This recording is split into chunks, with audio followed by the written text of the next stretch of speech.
26 ડિસેમ્બરથી 3 દિવસ રાજ્યમાં માવઠાની આગાહી છે ત્યારે છેલ્લા 2 દિવસથી અરવલ્લી જિલ્લામાં વાતાવરણમાં પલટો જોવા મળ્યો એટલે કે વહેલી સવારે ધુમ્મસ અને વાદળછાયા વાતાવરણના કારણે ખેડૂતોની ચિંતા વધી ગઈ છે કેમ કે રવિ સિઝનમાં 1 લાખ કરતાં વધુ હેક્ટર જમીનમાં ઘઉં ચણા બટેકા મરચા સહિતના પાકોનું વાવેતર કરાયું છે અને ખેડૂતોને આ વર્ષે સારું ઉત્પાદન થવાની આશા છે જો કે કમોસમી વરસાદ થાય તો પાકને નુકસાન થવાની ભીતિ છે એટલું જ નહીં વાદળછાયા વાતાવરણના કારણે બટેકાના પાકમાં ફૂગના રોગની ભીતિથી ખેડૂતો ચિંતાગ્રસ્ત બની ગયા છે।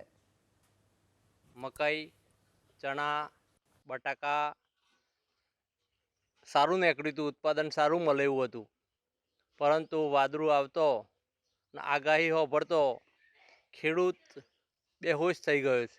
કારણ કે ખેડૂત દવા સોટીને થાક્યો પણ ઈયળને કરતી નથી, વાદળું વારંવાર આવે છે ની મોય આગાહી હોભળીને તો ખેડૂતનો ફફડાટ જ ચાલુ થઈ ગયો છે। ચોમાસું તો ખેડૂતોને બહુ નુકસાન આવ્યું છે, પણ અત્યારે પણ વાદળું આવવાથી ચણા બટાકા મરચામાં આ બધું બહુ નુકસાન આવ્યું છે। એટલે સરકાર સામે જુઓ તો સારું। આ વર્ષે ઘઉંનું મકાઈનું વાવેતર છે પણ મકાઈમાં બહુ ઈયળ આવી ગઈ છે એટલે કોઈ આશા છે નહીં।